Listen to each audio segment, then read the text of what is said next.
អ្នកណាខ្លះដែលគេញ៉ាំងាយលក់ឬក៏អ្នកណាខ្លះដែលរៀនក៏មិនសូវចាំយកសមាធិខ្លីអត់សូវបដោតអីធ្វើការអីវាបានតិចសមាធិនេះគឺប្រើត្រូវទាំងអស់ជាពិសេសអ្នកគេមិនសូវលក់នេះសមាធិនេះគេហៅថាសមាធិ4 7 8អញ្ចឹងសមាធិនេះងាយមែនទេបើថាយើងគេមិនលក់ក៏យើងគេដាក់ខ្លួនឲ្យស្របមកយើងដកទឹកហើមយើងដកទឹកហើមចូលស្រូបចូលមកពឹបតុបពេលដែលគណៈពេលដែលយើងស្រូបយើងរឹប1 2 3 4ក៏តុបហ្នឹងណាវាហើយក៏បលេងតាមមើលហ្នឹងគឺយើងរឹប1 2 3ដល់8ដែរអញ្ចឹងឲ្យអ្នកទាំងអស់គ្នាធ្វើណា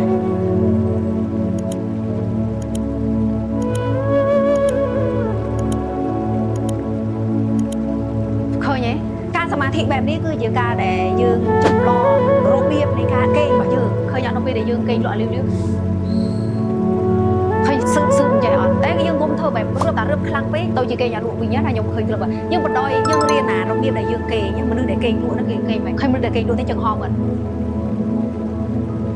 នេះធ្វើចេះស៊ឺចោះស៊ឺឡើងស៊ឺចោះស៊ឺយ៉ាងយើងនឹងគេងលក់ជាពិសេសនៅពេលដែលយើងសមាធិយើងធ្វើអីវាអត់ស្ងប់អត់ក៏យើងធ្វើចេះឲ្យយើងបានសម្រាកមើលនឹងឯងយើងធ្វើ